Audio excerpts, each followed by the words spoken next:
Hello and welcome to the February 21st board meeting, Jackson Public Schools. We'd like to get started. Before I get into the real meat and potatoes of the whole thing, though, I have a couple things I wanted to say. First of all, and I know we're all thinking about this, our condolences to Michigan State University and those students and the ramifications of long-term effects on that kind of situation. I was astounded how many of our Vikings are Spartans this year. Of course, me being a Michigan State person, I enjoyed that a lot.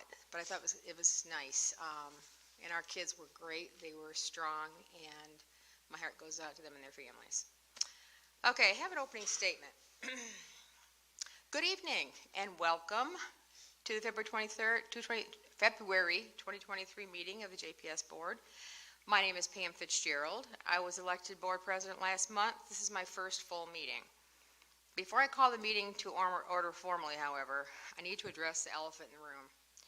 As most of you know, some negative comments on social media were picked up by national news outlets and spread like wildfire.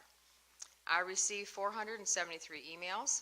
I answered every one, but I want to make 2 points. First, people don't seem to understand this, and I think it's something we just need to know. We're all elected officials, and because we're elected by the citizenry, we can only be removed by a citizen's recall or by an action of a governor. We are not subject to firing. Second, I want to make it clear the comments of concern were in no way a reflection of the board. Our board members, as a unit, did not express those sentiments. This was one voice. The diversity of our district and our community has always been our strength, and to say otherwise is a grave disservice. Over the past few years, we've grown as a district in the areas of course offerings, community outreach, athletics enrollment, and financial solvency. We've received bond dollars, donations, and grants to upgrade our facilities for the 21st century. This board is looking to move forward, make improvements in our identified areas of weakness. Thank you, COVID-19, for some of our identified areas of weakness, and build on our successes. I encourage each of you to contact me with any question or concerns, and I will respond. If I don't know the answer at that moment, I will find someone who does and get back with you as soon as I can. We're not going to dredge up the past, point fingers, place blame, but move on to the future. We have work to do. We need to get to it. Thank you for your time. At this point, I call the meeting to order formally, and let's stand for the Pledge of Allegiance. I pledge allegiance to the flag of the United States of America and to the republic for which it stands, one nation, under God, indivisible, with liberty and justice for all. I know.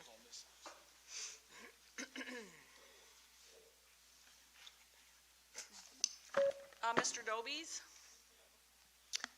Mrs. Mitchell? Here. Mrs. Acton Dowell? Present. Ms. Hunt? Here. And Mrs. Fitzgerald?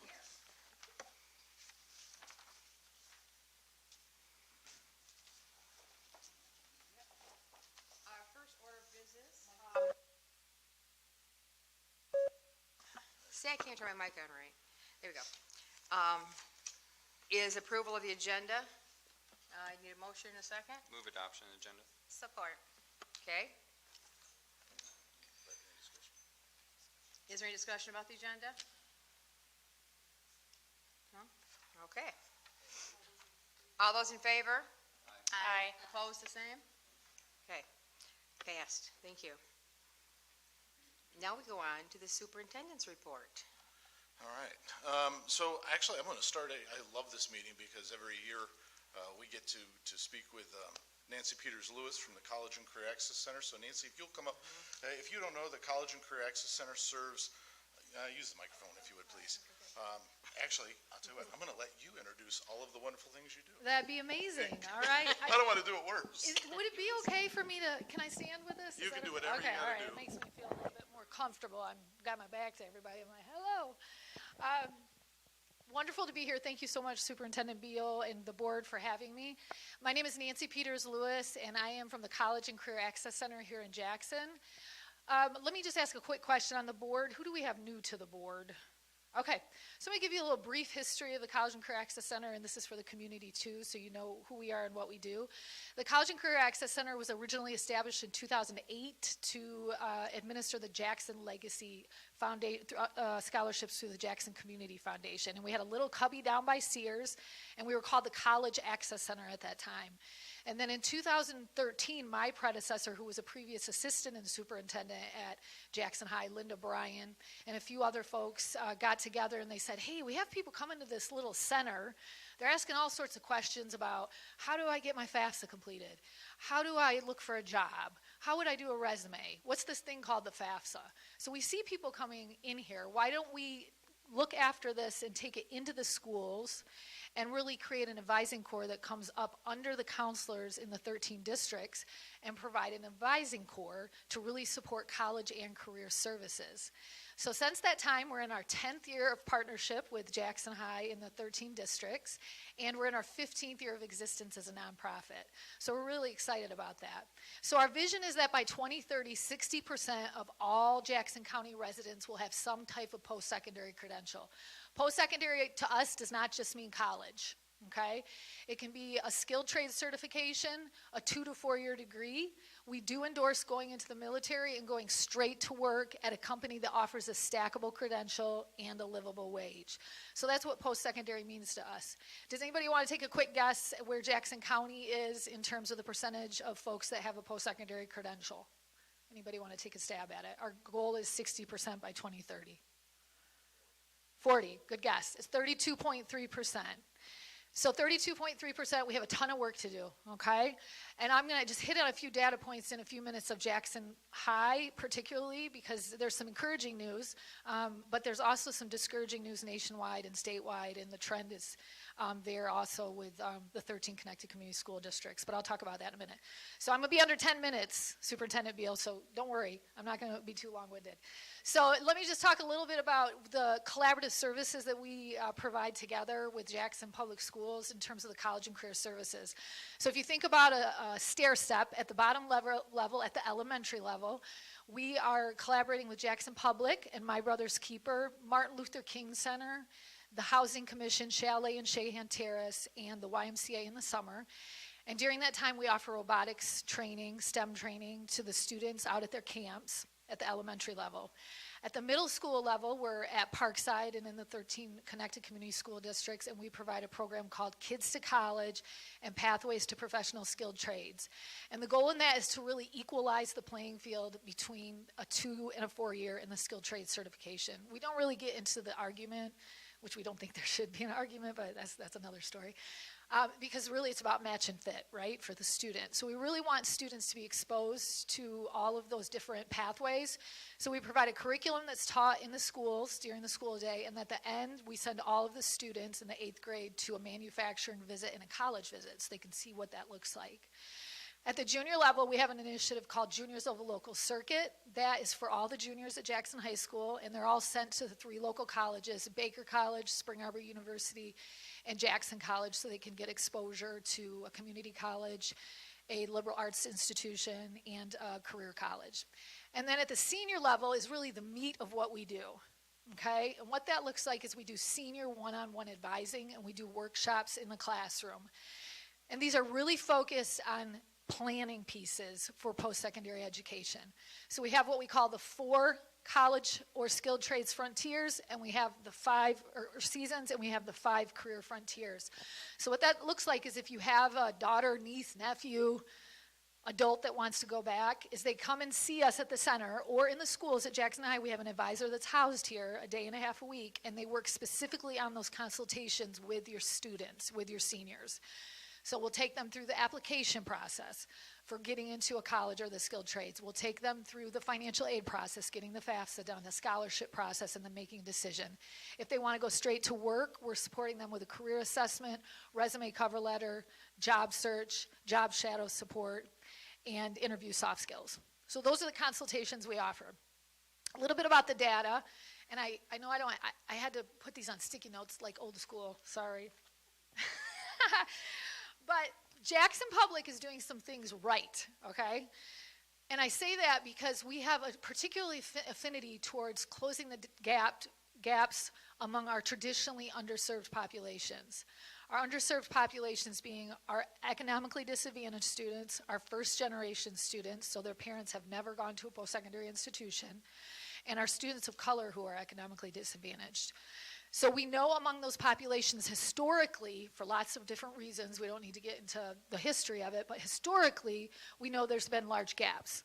So Jackson Public, along with all the nation, has seen a decline in enrollment into a 2 to 4, okay, as we have seen in the state. However, Jackson Public, just the 2022 numbers just came out, and I just want to say congratulations on this, because I looked at it today and I was excited to see that the gaps among all your students and your economically disadvantaged students and students of color are the smallest in the county, which what that means is that you're really servicing your students equitably, which you don't see. We love all of our other school districts, but that's not necessarily the case. Now, the numbers aren't the greatest, but I'm gonna give you the numbers. So all for 2022, the class of 2022, 43.9% entered into a 2 to 4. 42.5% were students of color. Of the students of color entered into a 2 to 4. And 38.8% entered, of economically disadvantaged students entered into a 2 to 4. Those don't sound like great percentages, and they're not. Okay, we're not going to sugarcoat that, but it's a trend in the nation and the state and countywide. But the one thing that you should be proud of is even in the pandemic, post-COVID shutdown, is that we're seeing those gaps not super wide. So that's something that we should be encouraged by. So as a county, we're going to continue to try to support all of our students, get those percentages up, countywide, statewide, nationwide. We do see increased FAFSA rates right now, which are a big indicator of going into a post-secondary institution, so we're excited about that. And we're going to continue to work with the community at large to support adults as well. One more piece, and I'm almost done. If you know anybody that's 25 or older right now that does not have a degree or a certification, they can go back to a community college tuition-free through the Michigan Reconnect program. They just need to do their FAFSA and come in, and we'll support them with that. They can go back and get an associate's degree tuition-free. And then the Michigan Achievement Scholarship, it's a new state of Michigan scholarship. It's geared towards middle-income families. And it means that if a student gets the FAFSA done, and they have what we call an estimated family contribution of $25,000 or more, which is very high, they can get a scholarship to go to a Michigan university or private college. So get that FAFSA done is the message, all right? We thank you, sir, and board for the partnership and collaboration. I think I did it under 10 minutes, but if I didn't, I apologize. Any questions or comments? No, I'm just going to say a couple things. So we have our own person here at the high school, works with every senior. Their job is to make certain that we connect them with an opportunity, whether it's a skilled trade, whether it's a 2 to 4.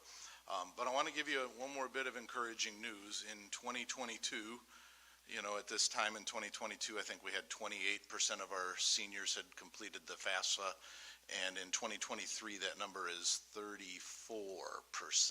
Yes. So we're ahead of pace compared to where we were at a year ago. You are, yes, good homework. Well, I think that has to do with your team Reporting. that's here. Oh, well, thank you so much. And one best practice, if I can say, if we can ever get these 4 seasons and 5 frontiers to be a grade, we've seen that as a best practice and part of the curriculum. That's just a bug in your ear as I leave. Thank you very much. What percent go into trade schools? That's a great question, Mr. Dobies. Derek sounds good, too. It's fine. Doby. Mr. Doby. I'm not a comedian. That was too. So skill trade certifications. I've been called worse. Okay. Apprenticeships are not tracked through a centralized hub. We love apprenticeships. We love unions. We want unions to get the people that they need. We want students to get into apprenticeships, but there's no tracking system for that. So only the way we can track skilled trade certifications is it's enveloped in that 2 to 4 year degree piece from MI school data, which is where we get it. And they do not disaggregate it by skilled trade certifications. It's all wrapped up into that 2 to 4 percentage. Gotcha. So we don't have any way to disaggregate that right now. And neither does the nation, neither does Michigan. which is horrible. So if you're in the skilled trades, let's advocate. Get up there and make that change. I want to sing a Michael Jackson song right now because I just said make that change. Are there And Are that's a there any great other question. questions Any other questions? for Nancy? Nancy, thank you so much. Thank you so Your much. crew, and we love what you do with our kids. Thank you so much. I appreciate it.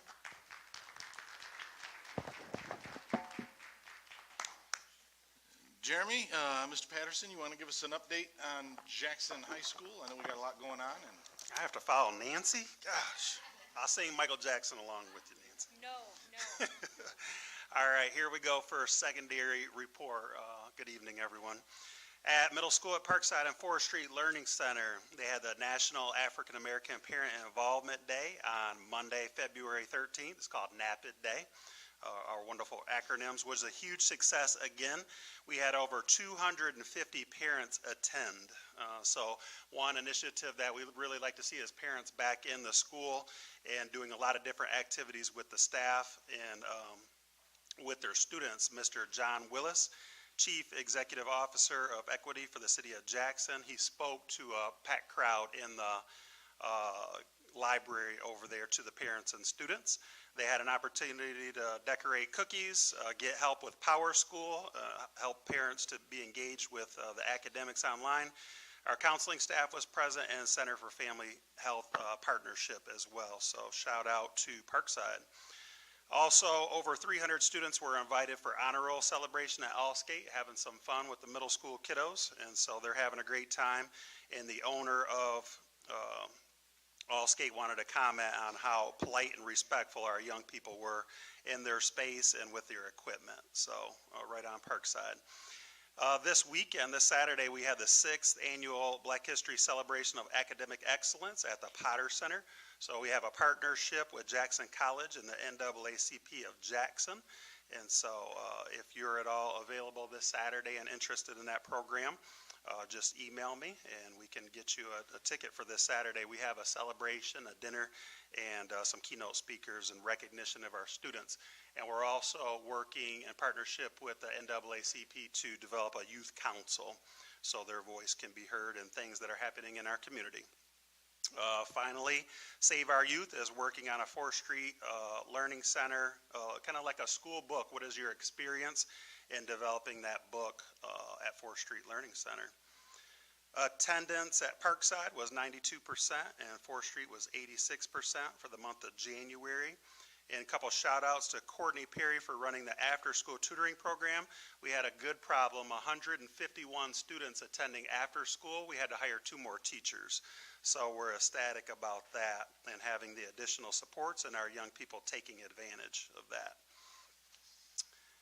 Okay, moving on to Jackson High School. Jackson High School has 2 teachers nominated for Top 5 Teachers by Jackson Magazine. Congratulations to Jonelle Hasselback and Ray Savicki. It is nice to see our teachers nominated and celebrated for their hard work and efforts. So that is a major accomplishment for those teachers. And we had a lot of teachers in every building nominated. So congratulations to those 2 for recognized and for future events coming forward to recognize their excellence. Okay, today at the high school they had a Black History Assembly.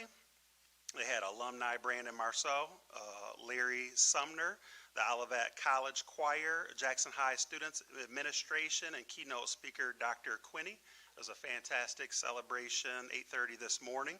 So this is going to continue into our community on February 23rd at the Martin Luther King Center.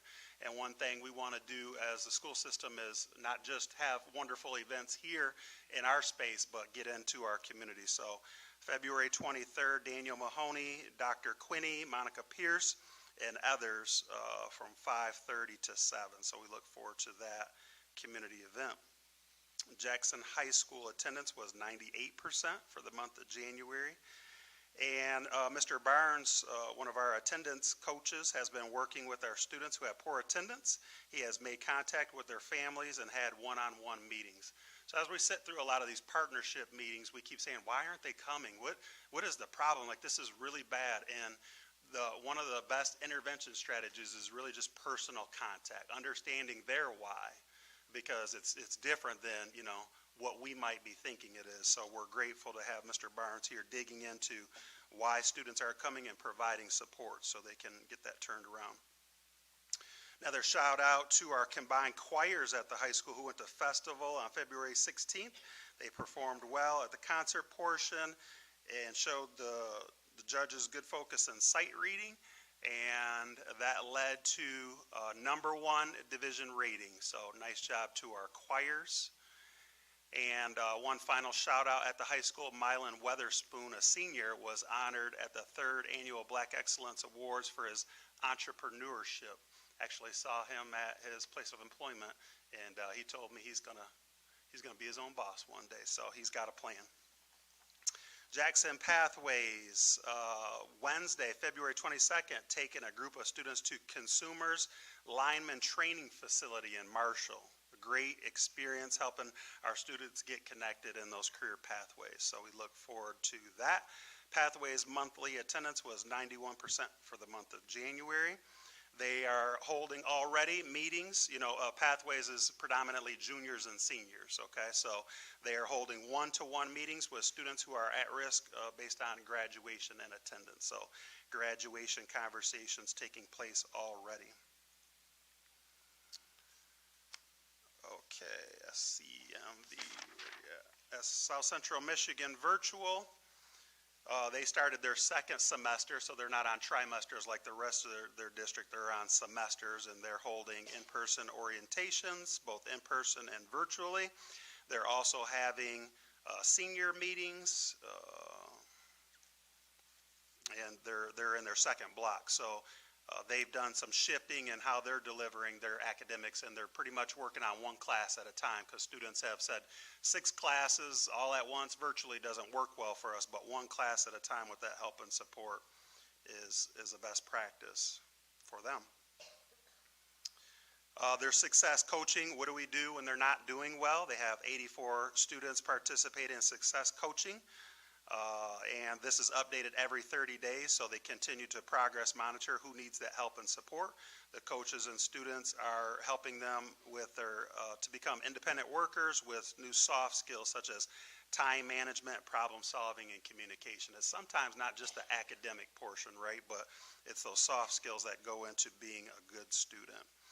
And shout out to Nicole Spagnolia for creating and coordinating our newsletter, getting the good word out, what's happening at SCMV, for her creativity, and coordinating month-to-month celebrations. So they also have a Black History Month celebration focused on Black authors and artists.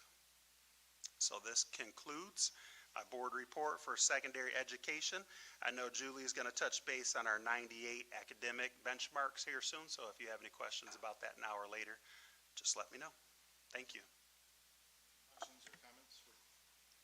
I have one question. Thank you, Jeremy, for the updates. You spoke about, you provided the data for the attendance, high 90s, and you said one of the most effective ways that we're seeing that increase is from the students, that personal contact. When we're having those personal dialogues, can you share with us what is the circumstances of some of the students? Are we collecting that data? I don't know if we're collecting the data like that, but it's really just listening. It's engaging and trying to listen. What are their barriers? Sometimes they're watching other siblings. Sometimes they've moved residents and haven't navigated where that bus is going to pick them up. Sometimes life happens that could mean they're ill or a family member is ill. There's times it's just not being engaged with school. I don't want to go. So we're seeing a lot of different reasons, and I haven't seen the data that says that, on a case-by-case basis, but really just trying to help them get back in school and become more successful. Okay, thank you. And then just a follow-up question. The adults that you're having those conversations with, do we see the consistency? Meaning, is it the same adult that you're engaging with, or is it, maybe this week a mom, next week a grandmother? What does that look like? So I would say it looks like whoever their person is, okay? And so that's different from everyone, but who's the person who's really most invested in that child? The second thing is a good contact. Many of our people are hard to reach because the phone number has changed or they've moved and we don't have good contact information. So I'd say those are the big two, just good contact information and which person at this point in time has kind of stepped up for that person. And that could be a variety of different people. Thank you. You're welcome. Thank you. Julie, you're up. Good evening, everyone. I'll start out by talking about, we've got some great things that are happening in our buildings and have been happening over the last month or so. Lots and lots of celebrations for Black History Month that look very different from building to building. And so you'll notice we talked about at Northeast, there was a really big, there were several events that were scheduled for Northeast. And so they had a Black History Night at Northeast and also had the choir from Olivet College. They had just some really great activities and learning opportunities set up for students and for parents. And then they got to see Mr. Keeley dance. And there's a video of that out there, but, and it was really, he did a great job. And then we have a wonderful group there called the Teaching for Black Lives Study Group.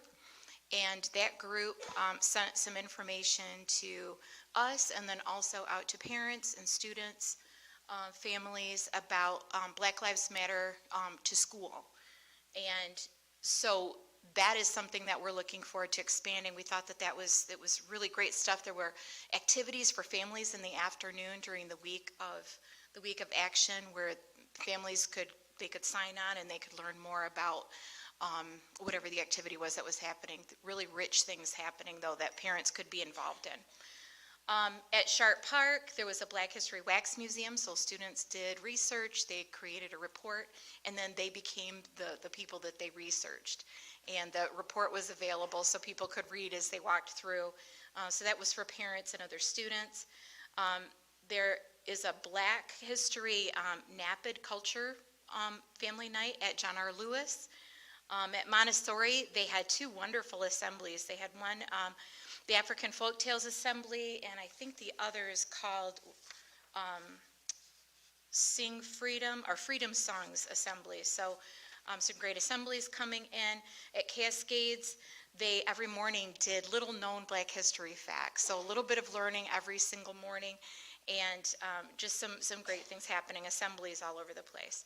So also, we had, we're still doing, there's still lots of interesting and wonderful things happening around positive behavior intervention and support, because we are seeing that, that students need that extra support from us. They need the extra reminders, they need the extra lessons that tell them what the expectations are in each area.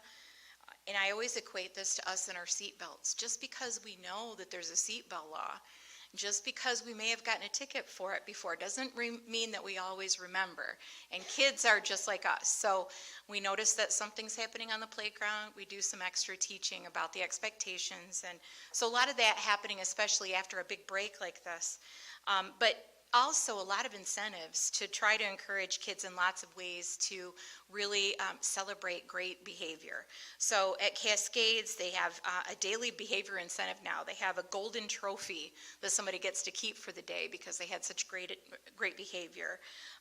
We're seeing Razzle Dazzle Day and Extravaganza, and some of those things that you're seeing on that report, they have everything to do with our PBIS. Just us coming together to celebrate great behavior. So that's continuing. Some really fun activities for our students. We have at Dibble a True Communities simulation for our fifth graders. They had a jazz band assembly, and they and Sharp Park they're working together on a skiing trip for students. So that's coming up. At Hunt, they had Baseball Jones, was a wonderful assembly that they had somebody come in and it was a social emotional learning piece for students. They have monthly attendance prizes and also just recognize good behavior wherever they're seeing it. For Montessori, they have junior achievement that's happening with fifth grade. They had a parents' night out. And again, we talked about the 2 assemblies that they had, but they've also got a Kiwanis Lego Club that is up and running. So great things happening with that. At Northeast, we already talked a little bit about some of the Black History events that have happened, but they also had the lovely Diane Washington come to visit, and she talked to students about famous Jackson residents and historians. So some neat things there, and it looks like they're looking forward to a visit from the Detroit Tigers. I just need to know when and where, and I will be there. I attended Art in Action is a program over at Sharp Park that they've had going throughout the year, and parents are responsible for teaching art. So it's in addition to the things that are already in place there. And so parents take this very seriously, and if you were able to go to the opening that happened last month or earlier this month, it was amazing, just the art that was generated by students working with parents. So that was a very big event, and it was wonderful to be there. That whole school was just full of really beautiful pieces that had been created by students. They also have Lego Robotics every Wednesday. Lewis got started at spring over there. They're doing Mileage Club. They're doing an ice cream award party for students that have worked hard on their NWEA. And they've got an extravaganza that has already happened, so celebrating great behavior. And then I've got some shout outs happening. So starting with Cascades, a shout out going out to Victoria Carmona. She is our new social worker there, and she is just winning the hearts of kids and adults and parents all over the building, just doing a fantastic job. Christina Centers she really has stepped in to hold the fort down while we were experiencing a little bit of a shortage in our special education department there. She's so talented, and we're really fortunate to have her. At Dibble, Heather Spangler, who is a right-hand woman to Principal Kewen there. She's hardworking and supportive to everyone, and I can attest to that. She's very helpful to everyone, very knowledgeable. Kevin Bristol is organizing the 5th grade ski trip for both Sharp Park and Dibble. At Hunt, a shout out goes out to Tracy Tuthill and to Julie Yoakum. The new secretaries there, they are doing a fantastic job. The school improvement team is rocking it out over at Hunt. And then, the Black History Month committee planned the activities that they had there. And then Julie Carley and Sarah Ludwig. Sarah is in the house. Right over there. Very dedicated, very hardworking ladies that are keeping things moving. At Montessori, Kelly Hardman and Lachey Gray, they work in the kitchen. They go above and beyond with our students every day. Carrie Chapman, wonderful custodian at Montessori. And then Jen Biella for being the glue that holds the school together. She's a brand new secretary, and she is just doing a fantastic job. I work with her frequently for McKinney Vento. You know, students that are displaced or they're inadequately housed, she just watches over them. And is just really, really phenomenal. So we're very fortunate to have some of these folks with us. At Northeast, Lindsay Adams, a wonderful paraprofessional. She is doing restorative circles with students. So above and beyond there. Sean McCulley, he's the Dean of Behaviors. He deals with difficult situations on the daily basis, and he's very patient and caring. Sally Legau, she's in charge of the food program over there. And there are a lot of visitors for professional developments in the building, and she makes awesome lunches. And again, I want to recognize the Teaching for Black Lives Study Group. They've been at work for the entire year and before that. And they bring different things to our attention. And as I said, they brought the Black Lives Matter to school at Northeast this for the first time, and we're hoping to do that in a district-wide fashion in years to come.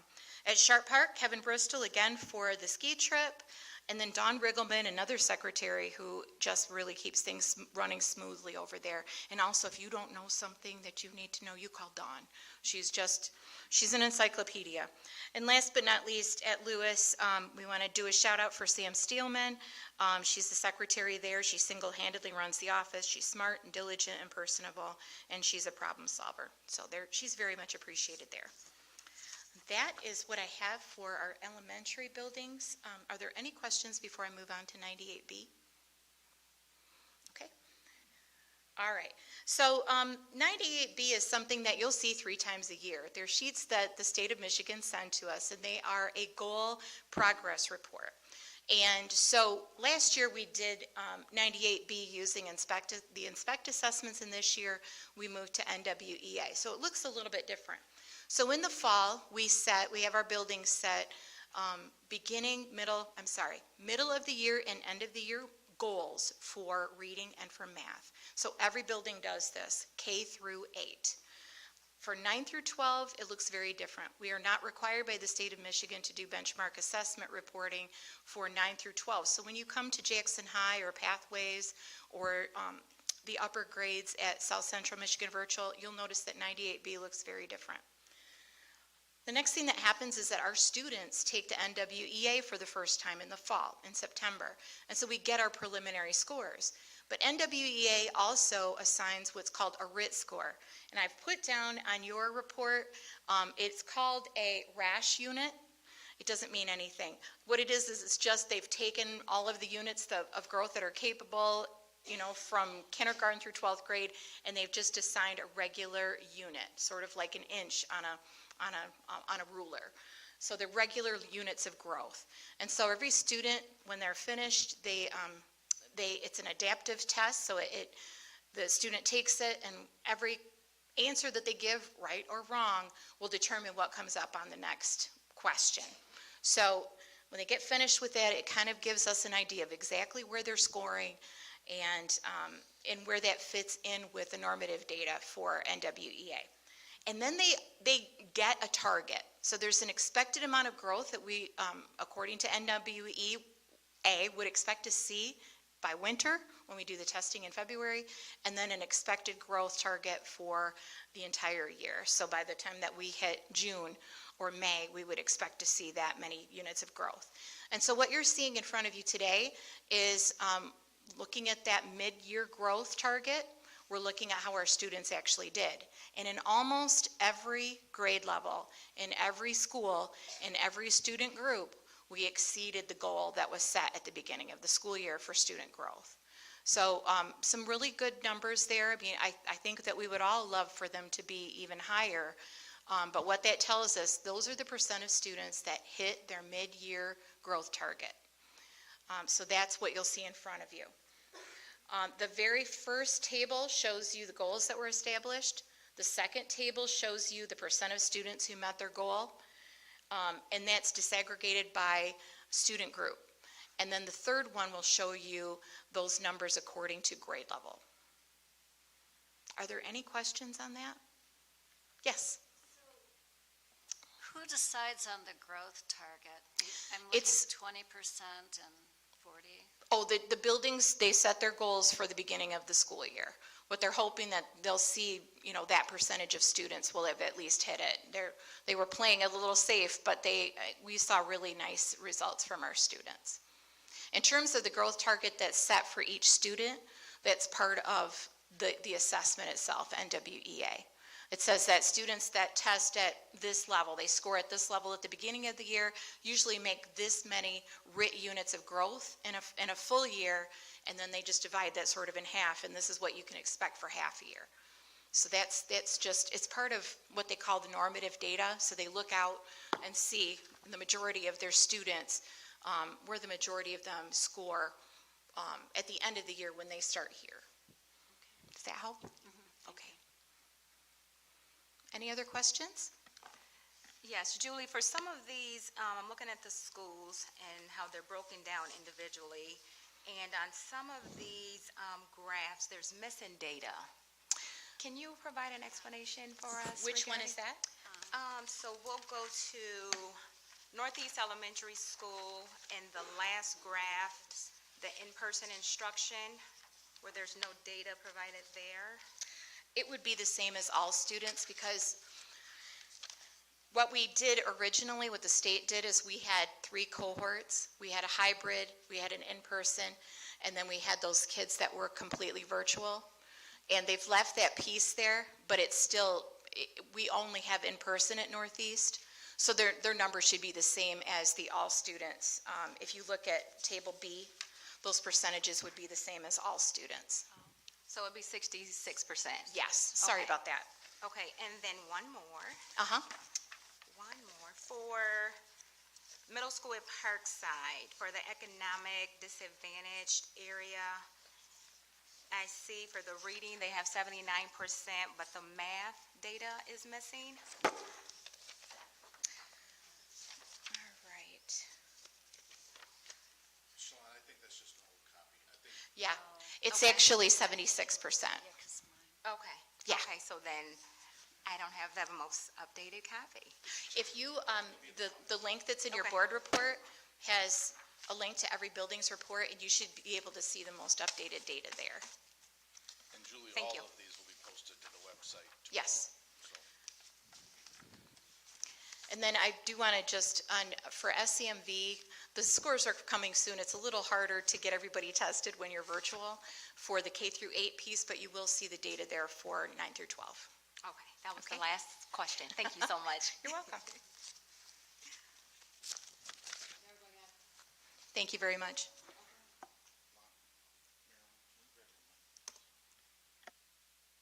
all right, so one last shout out real quick before we jump out of the superintendent's report. If I could, I'd like to recognize Vice President Shalonda Hunt.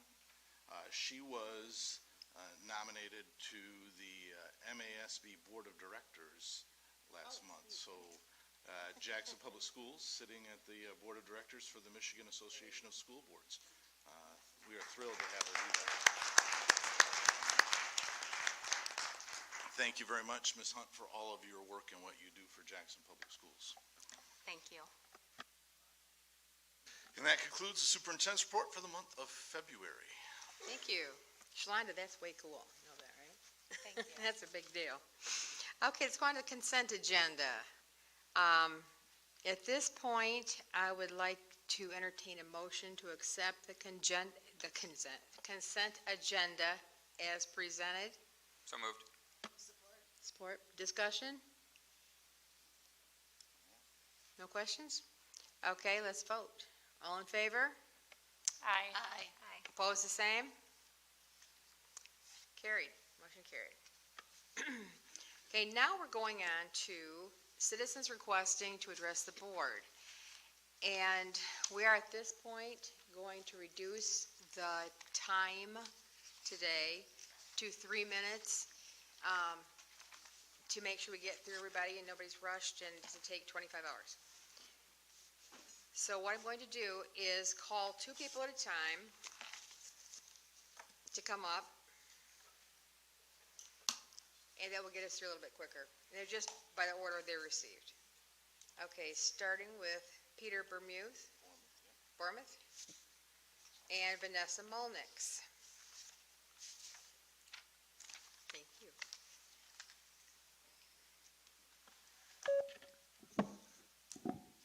Peter Bormuth, 142 West Pearl Street here in Jackson.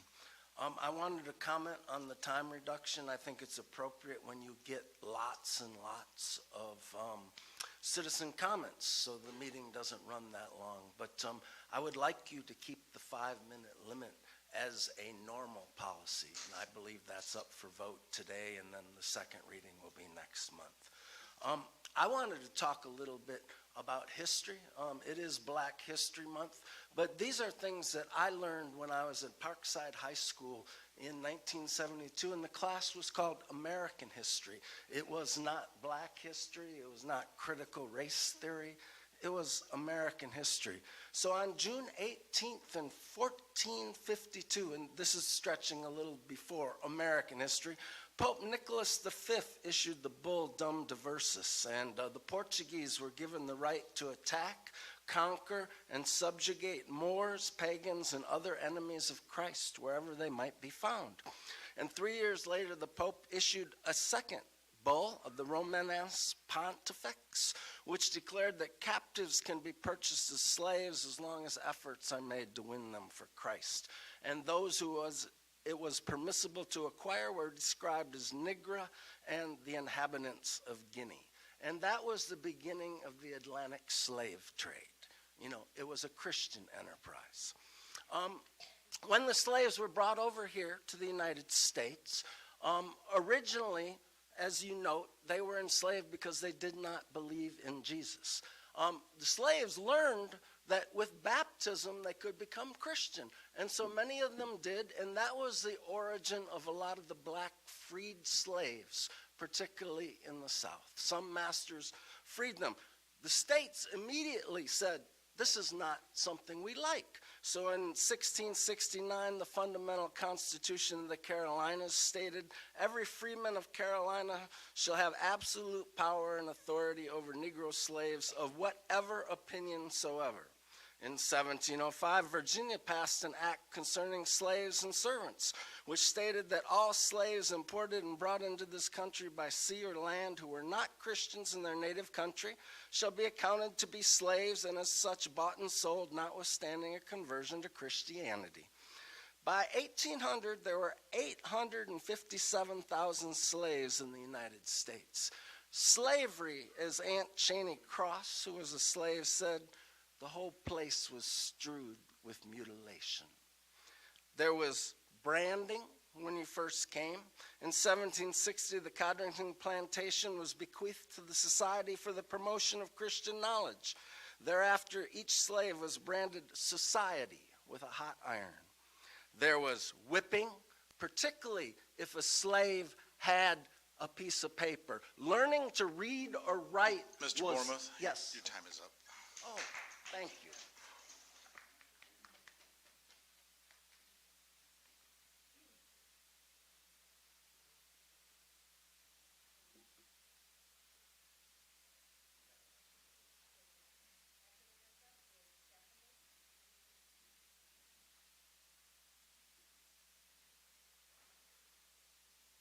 Okay. Vanessa Molnick, Springport Township. I want to be here about as much as, to speak about as much as you probably want to hear from me. But sometimes a person just has to speak up. I think about all the descriptors have been said of the publicly published comments by Ms. Hamilton. I wish she was here. I once heard Ms. Hamilton make a case for the rights of parents to take part in their child's education by volunteering at the school. And I don't agree with her on much, but I definitely agreed with her on that, on the topic of parent rights, which I might add puts her and probably some others at odds with the State Board of Education. So the good news is I found common ground with Ms. Hamilton. The bad news is her commentary, racist and divisive comments, make supporting her untenable. I'm sad about that because I like to find common ground and work with people on topics that may not be when we don't agree on everything. I'm also concerned that the impact of Ms. Hamilton's beliefs on her decision making as it relates to the board and the education of students is harmful. So I'm sad about that as well. But I do appreciate the board president publicly denouncing the derogatory and divisive comments of Ms. Hamilton. Thank you.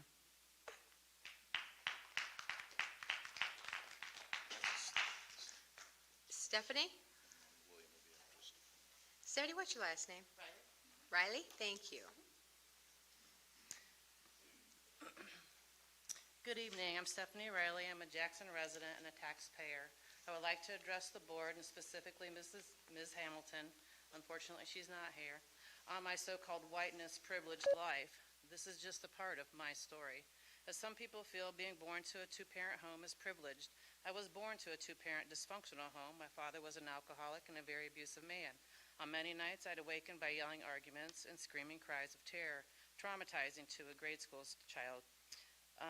I'd find my mother in the morning covering her black eyes and bruises before going to work. My pain for her was immense.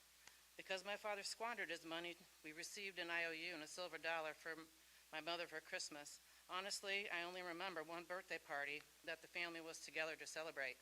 My parents divorced when I was in 5th grade. It was a feeling of relief knowing he'd never hurt my mother again, yet I was torn because I loved my dad when he wasn't drinking. I thank God my mother was a very strong woman. She worked all overtime hours so she could provide for my brother and me with housing, clothing, and food. My father didn't pay his child support, but on a rare whim, he would show up with groceries and some money if he felt compelled. My mother sacrificed her own desires. She wore the same clothing for many years. She was talented at mixing and matching clothing to look like it was different.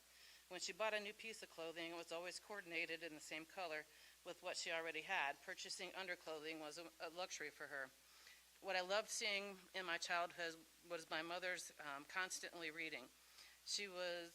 That was her entertainment. She would go to the library because it was free. She read self-help, health, and healing books. If she found a book highly enlightening, she occasionally bought it. On payday, every 2 weeks, we received an allowance for chores. This money was ours to spend. If we wanted to go to a school function, ball game, etc., or the movies, I might not eat lunch for a few days to be able to go. This so-called privileged allowance taught me how to budget my money. I had a part-time job in high school. That money allowed me extra privilege for things I wanted to buy or engage in, like buying my own prom outfit. Yes, I said outfit, not a fancy dress. I didn't purchase a dress that I knew I'd never wear again. That wasn't practical. When I graduated, my mother constantly buzzed in my ears about going to college. You have only yourself that you can count on. No one else is going to give you support. If you marry someone, what happens if he dies? With that, my privilege, I applied for grants and took out a loan, knowing that she couldn't afford to pay my debt.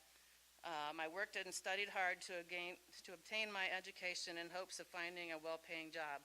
I achieved with Dean's List honors my associate degree in nursing from JCC. In my 36-year career, I have encountered many types of people. I strive to make a difference in people's lives, no matter what life or walk of life they came from. I once had a physician tell me to treat a patient special because she had private insurance. This frustrated me. I looked at him and said insurance doesn't matter. Stephanie, that's your time. Thank you. Thank you.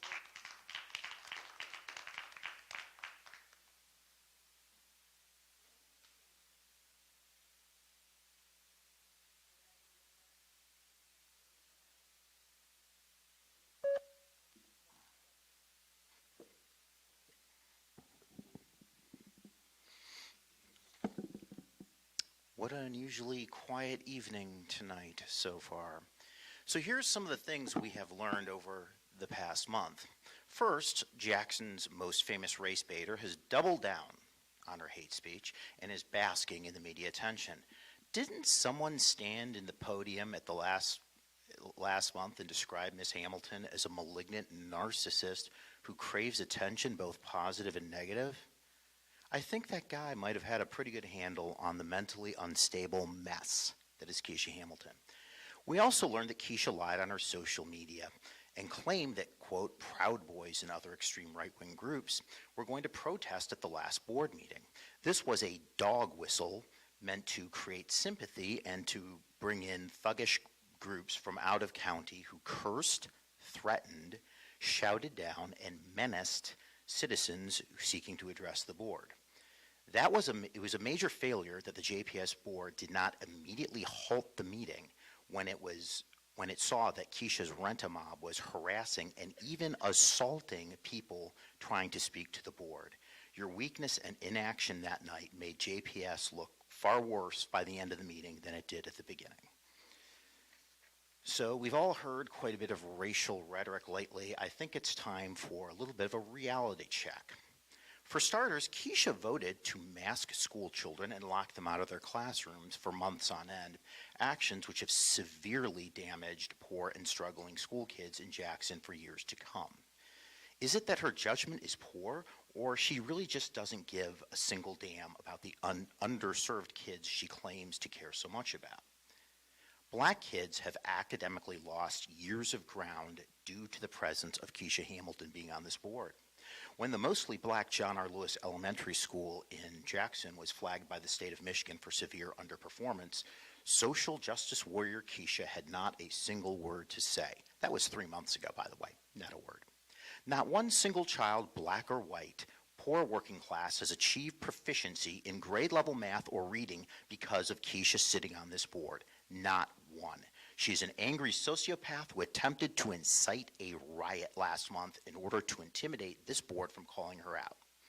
Mr. Patterson, Mrs. Pierce, Mr. Lewis, and Mr. Coffey, and many others, do more in an average single school day to positively impact the lives of poor and struggling kids, both black and white, than Keisha will probably do in a lifetime. Yet Keisha tells her dimwit supporters to spit on these capable and caring men and women, as well as members of this board.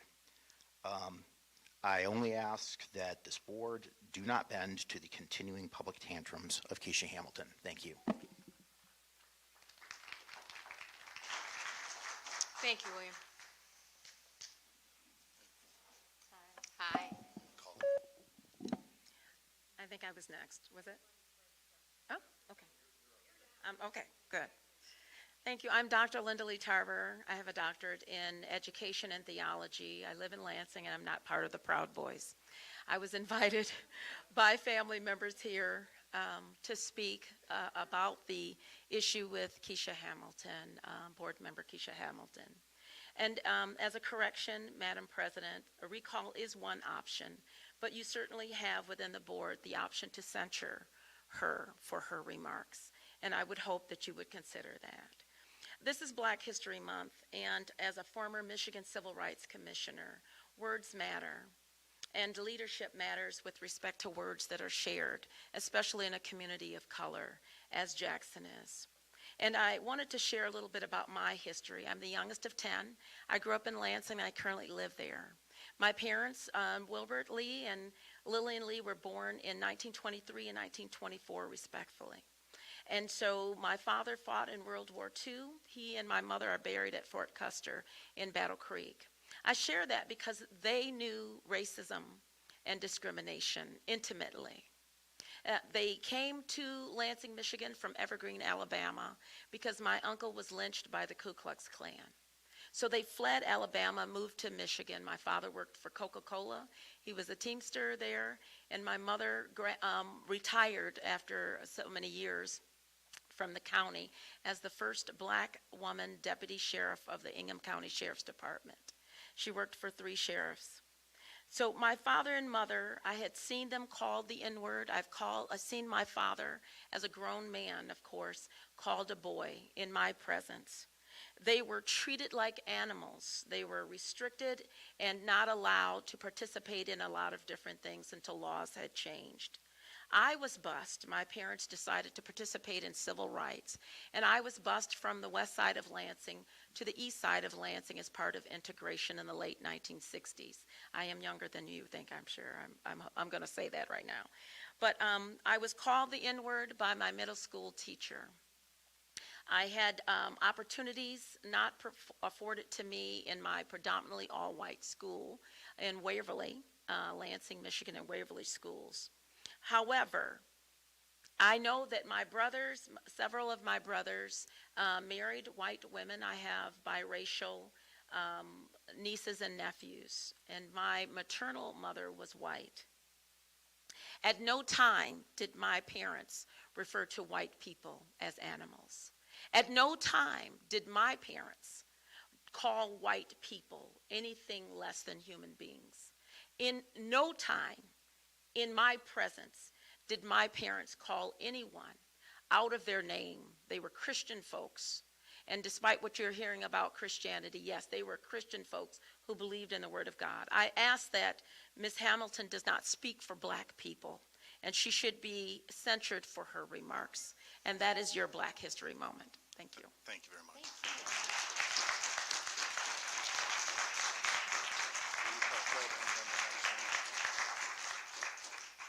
We have Fred Trexler, and then Danita.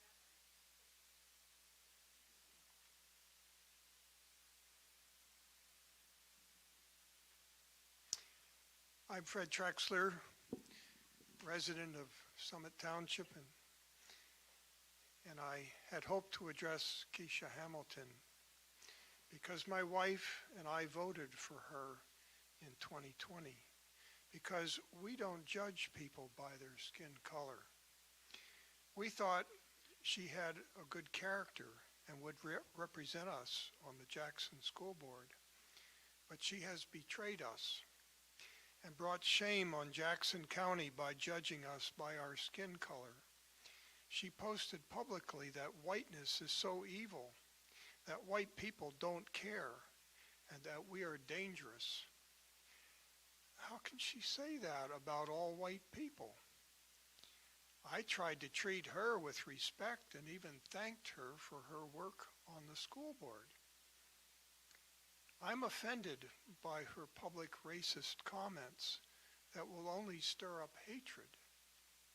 Jesus told us that the greatest commandment is, quote, to love the Lord your God with all your heart and with all your soul and with all your mind. This is the first and greatest commandment. And the second is like it, love your neighbor as yourself. That's in Matthew 22, verses 37 to 39. There may be some neighbors that act in evil ways.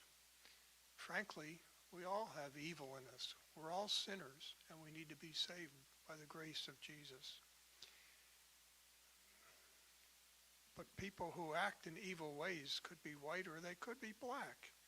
The problem is not a skin problem, but a sin problem.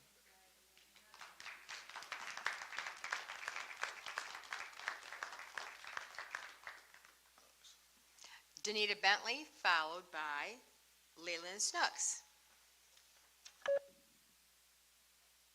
Hello, Donita Bentley, teacher here in the district. I also have 2 students who attend the district.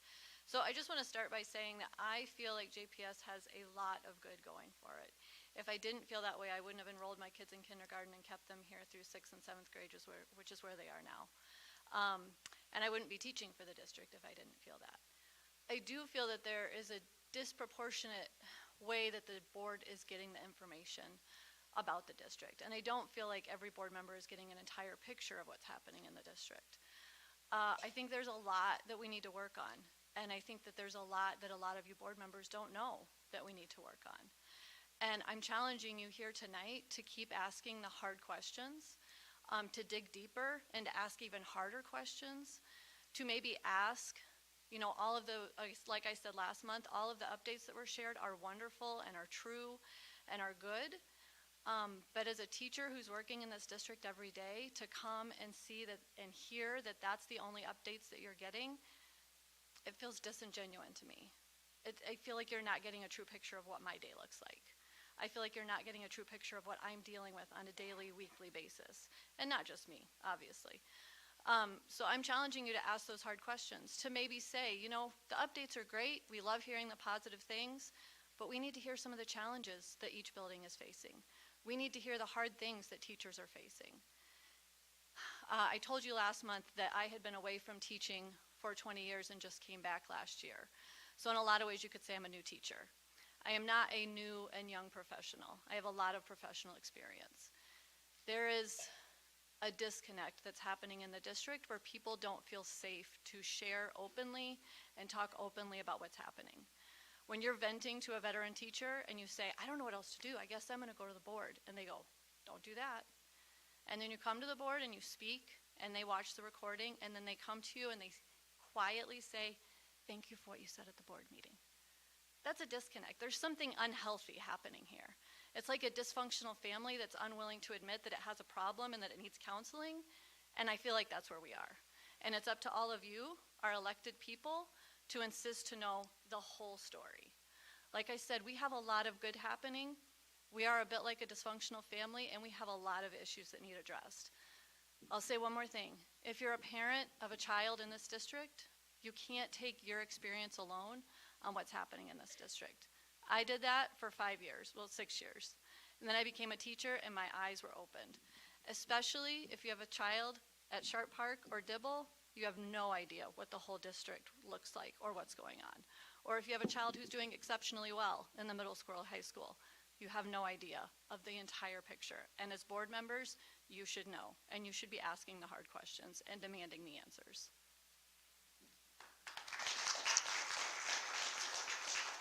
Leland is next. Thank you. Next we have Leland Snooks and Joni Orendello.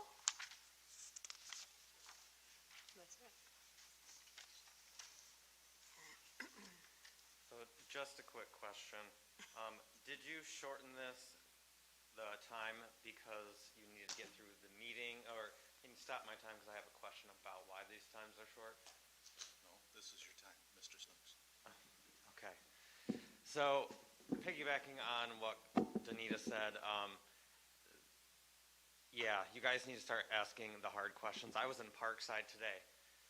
You guys know how many times students put their hands on each other and started fights? How about you start asking about the negative side of things and what these student environments look like? Because I have the privilege of going around to many districts and seeing how those school districts are ran. This one, very rough. Not as bad as Lansing, but it's rough. So there was some gaslighting done today, too. I wanted to address that. We are doing great for this college readiness, but our students are not even ready for college. The gaps that are closed, that was stated, are not, they're due to changes and drops in requirements, not in changes in increased of greatness of practice. So, I want you to think about that one. Graduation rate as of 2022 is 72% at the end of the school year. Math proficiency, 15% of your student body was at or above the required level. Reading proficiency, 28% at or above the necessary level. On a 0 to 100 index, the reflection of your 12th graders that took an AP or an IB course, Jackson was at about 11 out of 100. So, I am familiar with the NWEA. I was in Chelsea when they did that with this switchover.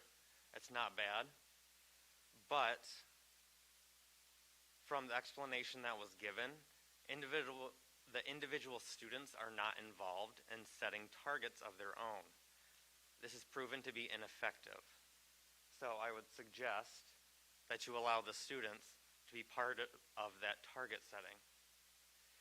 And so far, I've not heard anyone that has made any good stride towards keeping their comments productive about helping students. So if you want to vote on making some board norm of citizens addressing, adjust the content, because we are here to help the students, and you should be wanting to hear. If you're going to shorten the time, make a restriction on the content. Probably sounds good.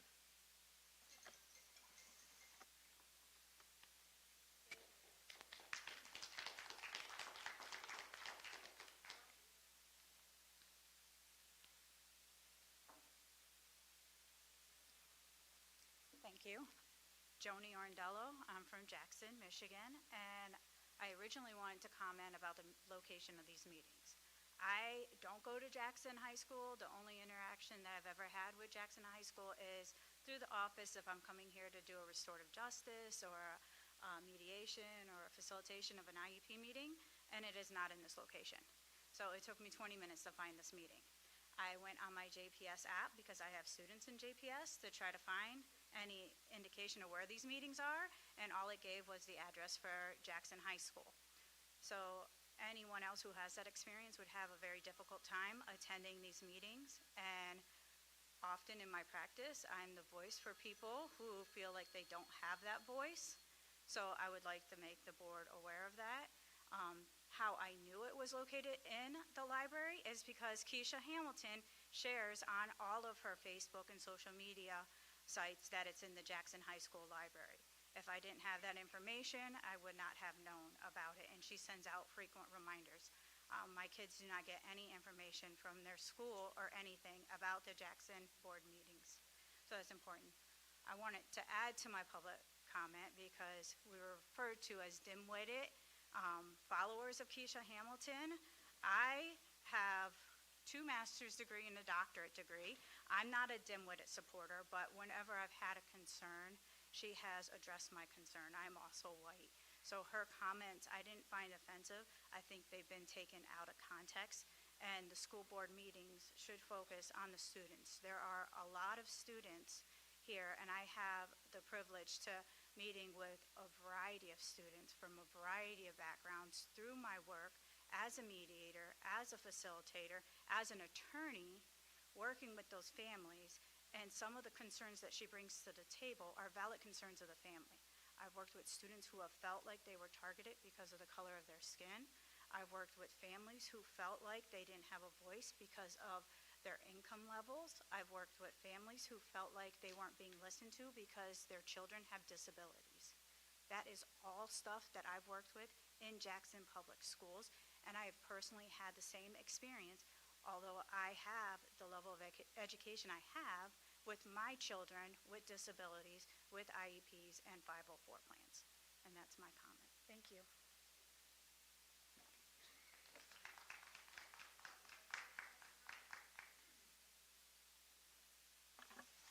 That's it for public comment. Thank you very much. I found that really enlightening. I really appreciate that. Now we're going on to discussion items. 22-2377, non-unit employee contracts. All right, every year in the month of March, I bring for you the non-unit employee contracts. So this month it is discussion. We have a number of employees who fit under union contracts, and those are negotiated in a collective bargaining section. These employees do not have an association, if you will, and so we are going to recommend a one-year renewal. So they have a two-year contract. This contract will extend their contract out for 1 year. So rather than ending in June of 2024, their contracts will run through June of 2025. The recommendation is for a 2% raise and a 1% increase in their annuity where applicable. These employees include Julie Baker, Milton Barnes, Alex Bonneau, Crystal Brinker, Jessica Carter, Scott Coons, Lois Dunning, Sarah Ebersol, Chris Gianetti, Rachel Hemry, Jillian Jones, Marcus Leon, Lori Nearpass, Michelle Oxley, Jeremy Patterson, Khalib Reed, Nicole Scott, Diana Stewart, Jessica Southwell, Carrie Tynan, and John Wright. So at this time, I'm not asking for action. That'll come back to you next month, but this is consistent with the same ask that we've done for other employee groups, so 2%, 1%. And it is a discussion at this point. Got to vote first? Nope, you got to call. There's no vote for this, so it's just a Just a discussion. motion? No motion? No motion? Just, are there any questions? Are there any questions about this? I have a question. Are there caps on salaries? No, there's not a cap on the salary as such. So. Anything else? All right. And again, this will be back for your action next month. Okay, our next item is Board Policy 0167.3, Public Participation in Board Meetings, first reading. All right. Pam, you asked to have this one on the agenda. I know you've been talking with MASB. You want to talk specifically about our thoughts on this. I know part of it was shortening our comment time to 3 minutes, but I think there was some conversation about when public comment could come in, and then as well content. Okay.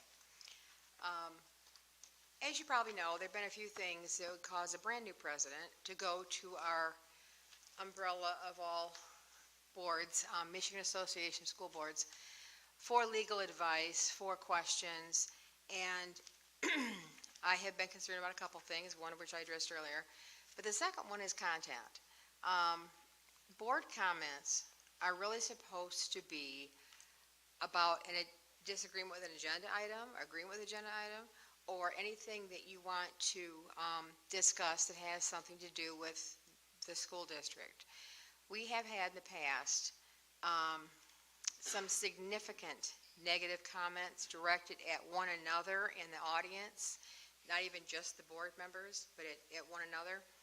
And we are looking at a way to curb that and to make it clear that board comments are not for insulting one another. If there's a purpose point, if Mr. Beal broke into a bank and stole all the money, we don't want to know that, okay? You would want to know that. But that has nothing to do with the school. And so I just really would like to explain my interest in that, which is to get the negativity out of the boardroom at all levels. And I have some information from MASB that I'm going to be looking over more closely, and we will bring this back for vote in a policy change form, but that's what it's about. Questions from Any questions? Derek, can you grab your mic? Are we on discussing 22-2378? Yes. Okay.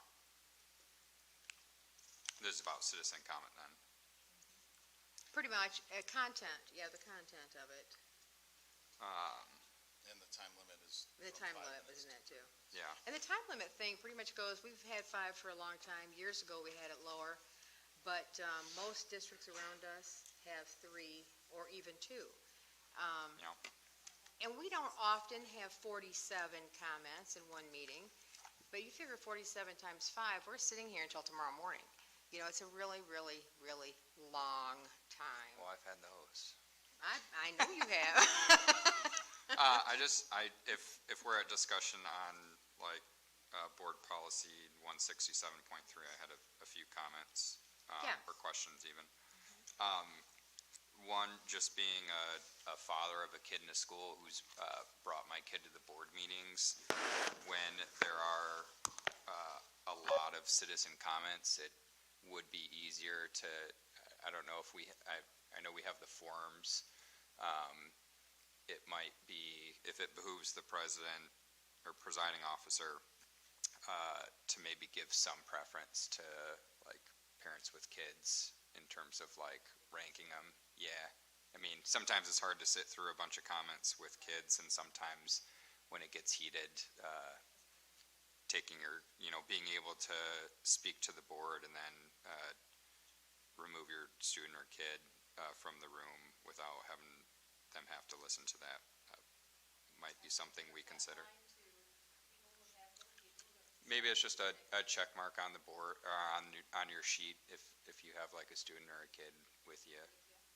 Might show some deference to people that are trying to keep their kid here to deliver comments or to participate. The other question I had too on citizen comment, is there my experience of the city, we do that kind of right out the gate so that people can speak even before we take a vote on, like the consent agenda. Is there a reason why it's number 7 and doesn't just kind of come after we adopt the agenda and listen to citizen comment? Just preference. Okay. Okay. I might.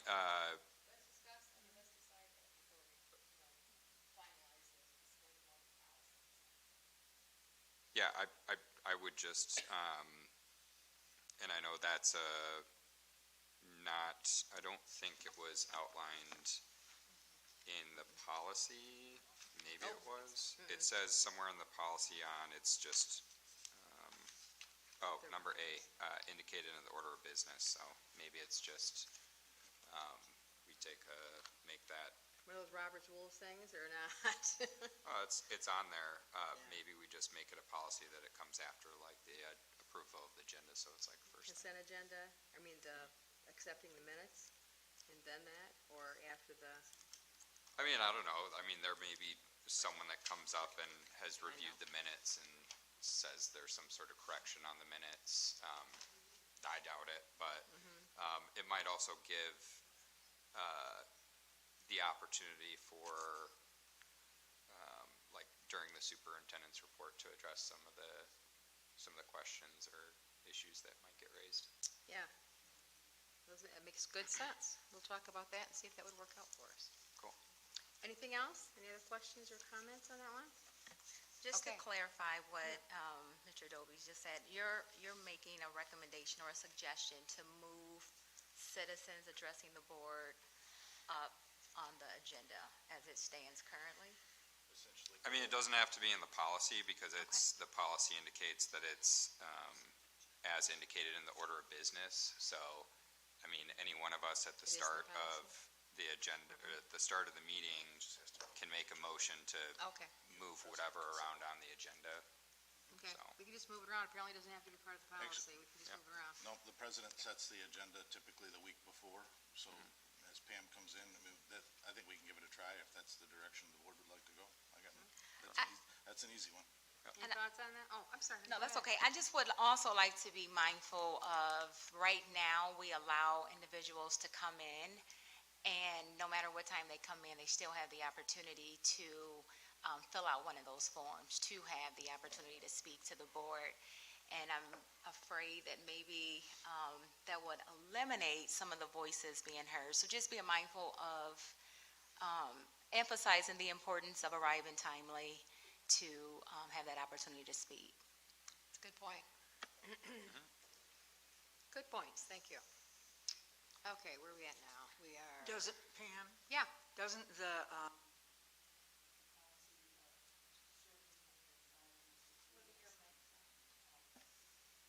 doesn't the policy have to be voted on to move it from 5 This is minutes? just a discussion today. yeah, this is just discussion today. Okay. It wouldn't be until next month. Well, I just wanted to add that I hate to cut our constituents off in the middle of, some of their thoughts and their information that they want to bring to us. And really, we don't usually have this many people. We usually have a handful. So the 5 minutes, would be okay. I think that shortening it to 3 minutes when you have several comments, I understand that because you would be here till midnight. But otherwise, I think we should keep it at 5 minutes. Thank you. So being one of those participants that would always have a public comment, I actually like the 5 minutes because then I could get my idea across. And sometimes people do it shorter anyways, but I really liked the 5 minutes personally. Well, we decide not to make a plan of the 5 minutes. Built into that policy is the president can always shorten it as necessary. If we have 2 people, that would be it may end up being a minute by, or a meeting by meeting kind of thing. I don't know. We have to decide that, and we'll vote on it next. So think about that this month. Okay, action items. I know, go figure. Lots of discussion tonight, and really only one item of action. So, South Central Michigan Virtual was started back in 2016. We started as a retail application over at Jackson Crossing.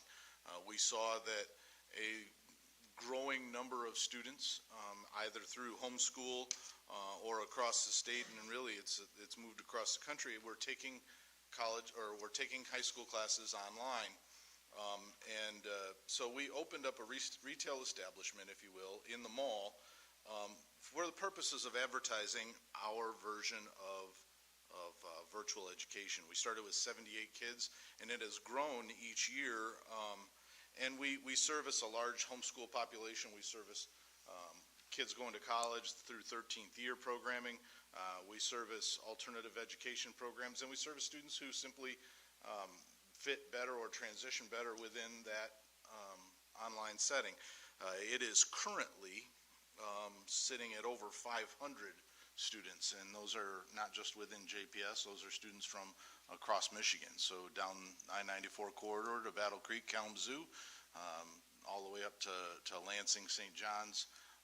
And so we certainly recognize that we need a bigger space because JPS does not do virtual learning as in here's a computer, and you're on your own. Our students are encouraged to come in. We provide highly qualified, highly certified teachers in that location. We provide field trips and parent-teacher conferences, and we have a dedicated group of staff who meet with students there all the time, from success coaches to graduation coaches and so on. That being said, we grew the space a number of years ago. We started with one storefront, and then when we grew, I want to say we hit about 200 students, that small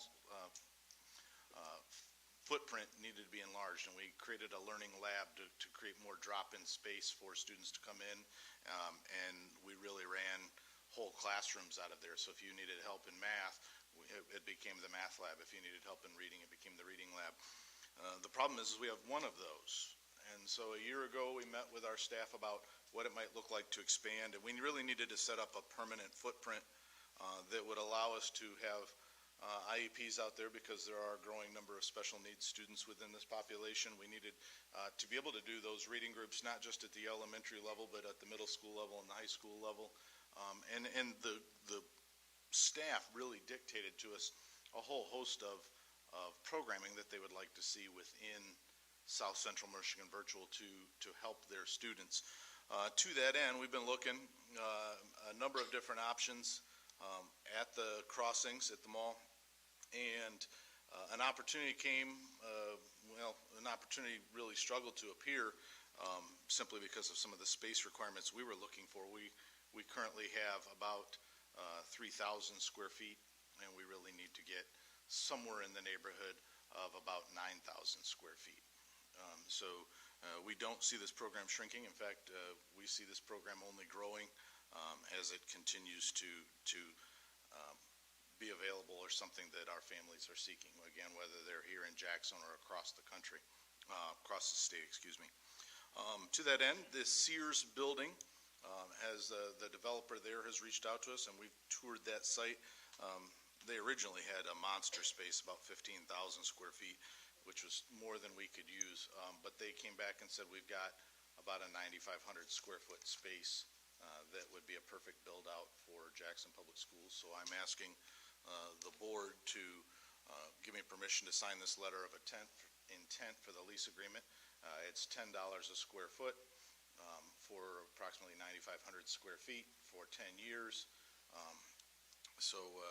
But this will allow us to begin the work that's needed in order to provide for the services of those students. So at this time, I am asking for a recommendation to sign the letter of intent as presented. So moved. Did I Second? Support. And discussion. What's the discussion on this? Mr. Dobies? Does the lease come back to us for review and approval? You'll get it all, but you guys essentially assign me to do the paperwork on it, yes. Sure, but that comes back to us to review. Okay. And then I'm guessing there's some sort of, when the lease is negotiated, some sort of termination provision?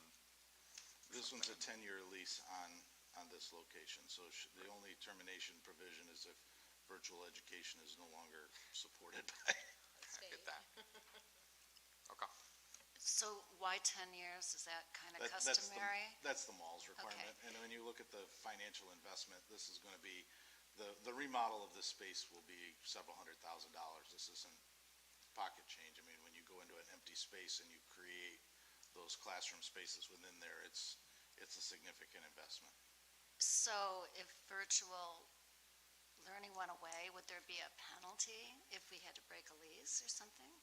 Are there provisions in there? There are provisions for Okay. that. Okay. Awesome questions. Questions? All right. My comment is I was absolutely thrilled it was going into Hobby Lobby. How cool is that? I always worry when we have an empty building that's big, what's going to go in there, if anything goes in there, and how much decay is going to happen if it's left empty. So I was thrilled to find out that it's not only being leased, but by us. There'll be an educational component out there and I know that Superintendent calls it the mall. It is Sopaca Plaza. The mall, of course, is Westwood. Okay, so that was my comment. I'm just thrilled that we're going to use that space in such a positive way. All right, so you got a motion and a second. Motion second? All in favor? Aye. Aye. Opposed, the same? Motion passes.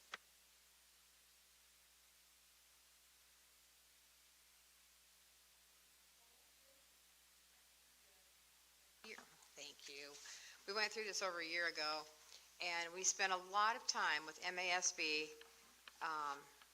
going through what board norms are, what they should address, what other districts have, just so we kind of knew the parameters. And the board norms that I'm going to put forward for a vote next month. Where did they go? Thank you. Hopefully, this gives us some kind of a template to address some of the concerns we have about the board itself. The norms include assuming positive intent, listening to learn, treating one another with respect, no name calling or personal attacks, agree to disagree, challenge ideas, not people, deliberate and rebut respectfully, employ a racial equity lens when looking at all new programs or policies. Remember that positive public relations will be expected of each board member. For example, negative, accusatory, or racially charged social media posts may not be posted on a site that identifies the author as a JPS board member. Freedom of speech does not include postings that appear to represent the board itself. Be respectful and conscious of time parameters for board comments. 2 to 3 minutes is suggested. It is not the forum for bringing in new arguments. Be prepared prior to all meetings. Questions may be directed to the superintendent prior to a public meeting. Follow meeting protocol. No surprises. A public board meeting will not be used as a place to spring a new concern on the board for discussion. The agenda will continue to dictate topics for discussion. And because there have been questions about how do you get something on the agenda, by next month's meeting, I have a procedure for adding items to the agenda that will be ready for discussion. How do we actually get items on the agenda? Okay? Pam, so if we want an item on the agenda, we can't do it now during our board comments, we have to wait until next month? Well, anytime. We don't have a real policy for that, but we have a practice. What's the practice for agenda items? So we can amend the agenda at the beginning of the meeting if you want to add an agenda item, but typically the president sets the agenda prior to the meeting. So items that you would want added to the agenda would go to the board president prior to the meeting, and then the board president can put those on or assign them to a committee if it's a facilities and finance question or school improvement question or something along those lines. Does that answer your question? That's how it's done right now. So the answer, Libby, Libby, is is not really written yes. down anywhere. We just kind of do it. And at the beginning of a meeting, if you want to add to the agenda, that's We have typically added that at the beginning. We make a motion to amend the agenda and have a discussion. But this is, so again, items would go on in discussion and then go to action. Sometimes, as in this case, we have an item that's been sitting out there for a number of months and just sits on there as old business. And so I think Pam's looking at how do we bring this back forward from old business to new action business item to next an month. action. Action item next month. So if we want new items on the agenda, do we also bring that to the president before the meeting?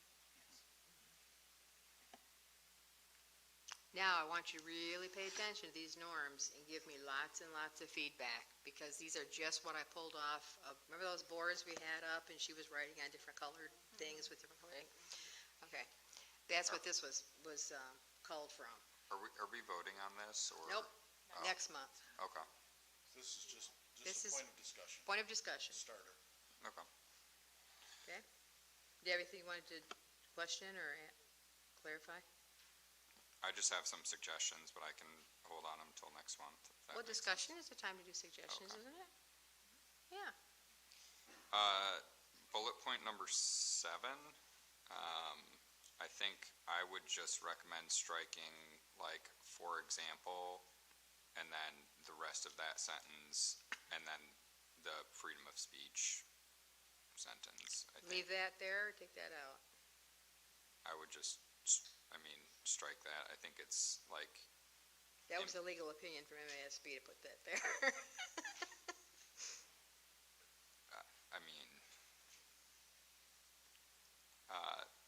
that would be my, I think as board members, we're all cognizant cognizant of like our rights to freedom of speech. There's been a lot of discussion in the last few months about freedom of speech, and freedom of speech ends with things like crying fire in a crowded theater. We've all heard that one. But there's also, if you are writing something on a site that identifies the author as a member of the Board of Education, Jackson Public Schools, that's not okay, unless it is a Jackson Public School thing. I mean, there's a difference between what was going on in that. Or if you have a site that is Derek Doby's Jackson Public Schools, and you put it on that, that indicates that it's coming from the Board of Education, or it's sanctioned by the Board of Education. Freedom of speech does not cover that. I would be interested in looking at the legal opinion on that. At the what, Derek? 'Cause I can get it for you. What do you need? Okay, yeah, I can follow up on that. Okay. Number 8. I've got to number these. All I do is bullet down. Each time I count. The as one I that go. starts with be respectful and conscious of time parameters for board comments. I would strike like the last sentence of that. It's not the forum for bringing up new arguments. I mean, He hasn't been here very long. and then There's a history on every one of these, Eric. I get it. I get what it's aimed at. I think we all walk a line between. I'll save my comments for board comments. Okay. I think number 10. 1, 2, 3, 4. It's the last one. Oh, okay. Following meeting protocol, no surprises. Public board meeting will not be used as a place to bring new concern on the board for discussion. I would, I guess I just disagree with that. And in my experience, at least with other boards, I might just change that to read following meeting protocol and Robert's Rules of Order to ensure an efficient, effective meeting. I think that the intent of this is to be like a deliberative body on behalf of the public school system, and following protocol and following some sort of like Robert's Rules, I think is constructive to guiding quality board input into the agenda and stuff. And I think so long as we're following Robert's Rules, then, we can add stuff to the agenda at appropriate times if the board determines that that is something that we want to add to the agenda for discussion.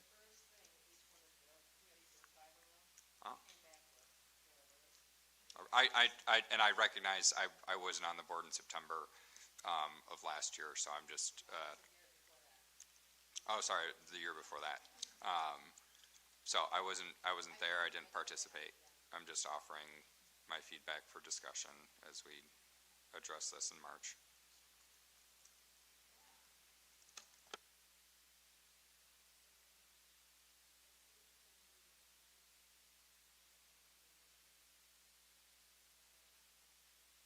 Thank you. So I actually have it in front of me, so I'm trying to remember who said what. Thank you. Okay, we have some things, how about evaluation? Yeah, I think it was a self-evaluation. I think, Ms. Hunt, you had asked about a board self-evaluation. You were And saying. we haven't had a We learned about MASB that training meeting you on went that, to. if I'm correct.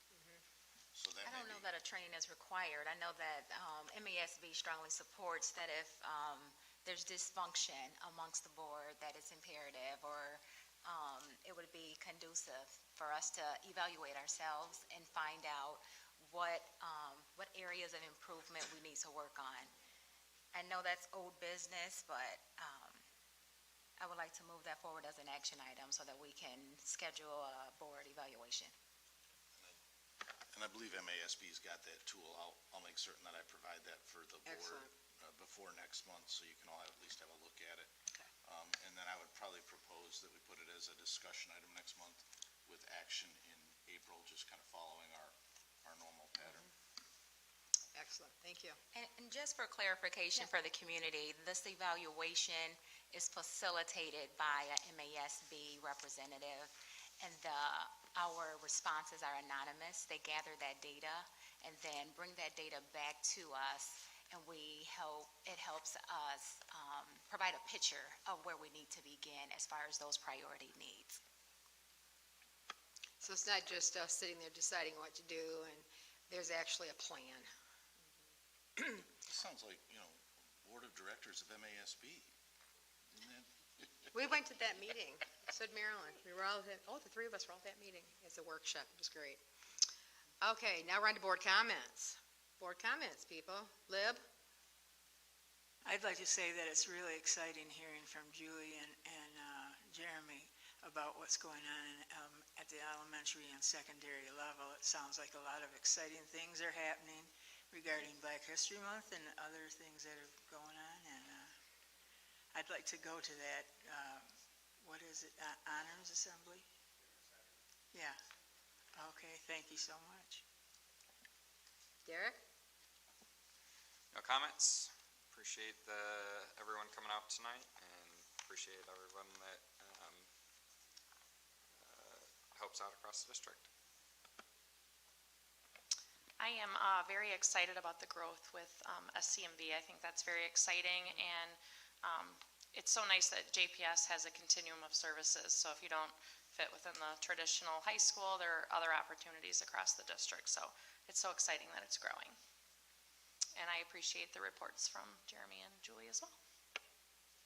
So I want to thank everyone for their comments. I know it's kind of hard to speak publicly. So, and I'm very excited about the attendance rates going up. Yay. So. Shalonda?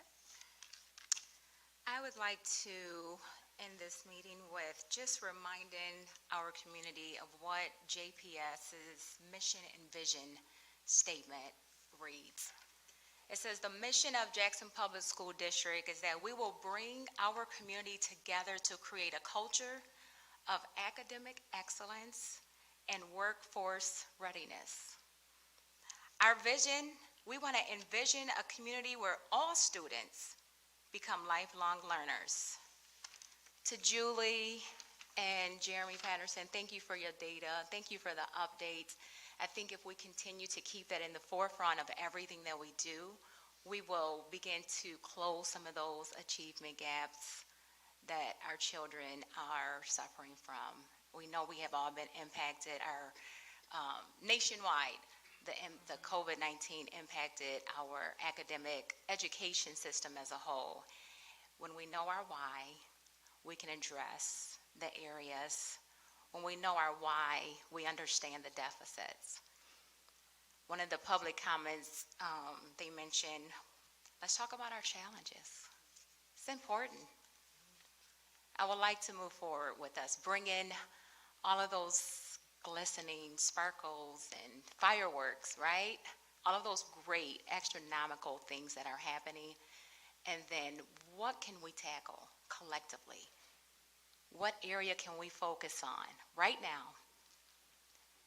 Whether it's incremental or large, as a board, we want to not just hear these public comments, they're not falling on deaf ears. Our education, our children are center focused. It's about our children.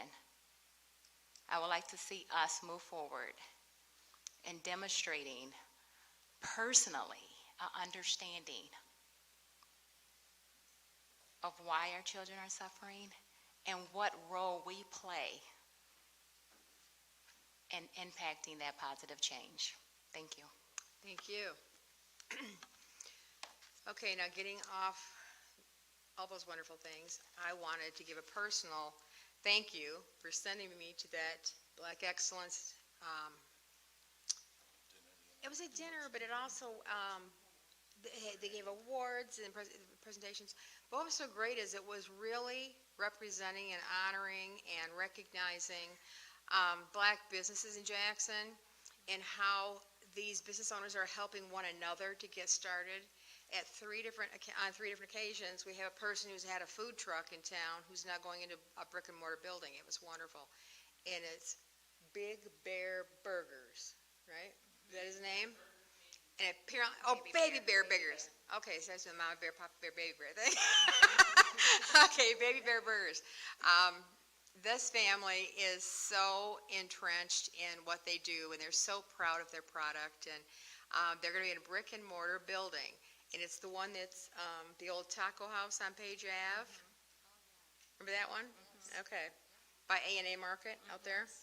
Okay, so please frequent this place. I have just heard wonderful things about their sliders. Just sharing. But it was a wonderful chance to hear a keynote speaker who was phenomenal, and to see people really interacting and honoring, helping one another. That was fantastic. You know, nobody ran the mile in, 3 seconds or anything. It was because they had a real heart to help people succeed. So I truly enjoyed that dinner, and I appreciate it very much. And I saw your sister there. Okay, thank you. Okay, Mr. Beal has a comment. Yeah, I apologize because I was remiss a little bit during the superintendent's report. I should have spoken to the last couple of weeks. So I'll start with the incident at Jackson High School, the swatting incident. This is unfortunately a nationwide trend where an individual or individuals use an internet phone number to hide behind technology, and they call in a threat. They call it into 911. They don't call it into us. They call it into 911, and essentially, for lack of a better phrase, the SWAT team arrives. I'm going to tell you that I've shared this story, but when the call came and 911 calls me and says, Jeff, there's a situation, so we're locked down, and while I'm on the phone with 911, within 90 seconds of them receiving that phone call, law enforcement showed up. And they didn't show up to sit in the audience. They didn't show up to stand outside the building to wonder what situational awareness looked like. They showed up and went in the building to stop the challenge right now. If there was a danger, they were going to protect our students. And this is something that we train, something that we work with, and something that we have great partners. And it wasn't just Jackson Police Department, it's the County Sheriff and Leone and Blackman, literally Michigan State Police. Everyone came together on this, and I couldn't be more proud because emergency services, fire department, EMS, rescue services were here protecting the area, helping to make certain that, A, they were here to respond if needed, but also to keep the area safe so that we didn't have an onslaught of people coming to the facility. Providing for the safety of our students in an ever-changing world is something that we take very seriously. Our staffs talk about it every month at their staff meetings. We drill on it multiple times a year. We provide specific training, active shooter training to all of our buildings. So our employees, unfortunately, live in a different world than when I went to school. But I am super proud of the way that was handled. What I will tell you is the FBI has taken over the investigation on this, because obviously it wasn't just Jackson Public Schools, and they didn't target Jackson High like, aha, it's Jackson High. They targeted schools all across the state. And so when that comes about, the FBI really has come in and taken ownership over that investigation, and I am hopeful, while we may never know the outcome, that justice will be served on that. And then I really, everybody, we talk about thoughts and prayers, and I really wish that we never had to say thoughts and prayers in that conversation again, but my heart goes out, and all of Jackson Public Schools stands in support of Michigan State University, the students and the parents and the faculty. I know that when I received my call last week, I immediately started checking in on students, on families. I mean, we have dozens of kids who go to Michigan State out of each graduating class. So we did a Viking roll call, a check on each other, find out what's going on out there, make certain that people are safe, or that they know that we're still connected with them. And that includes our own family. It includes our teachers, our paras, our secretaries, our principals, not just those former students, and then in many cases, our students who have siblings up there. So again, I won't belabor the point. I hope I never have to say it again, but I'm very proud of our Viking family and stand in support with them as we deal with the tragedy that happened last week. Jeff, did we send anything to Michigan State, like a letter of support to them? We have not, no. No, last week we took care of our own, and I apologize, that was the direction we went.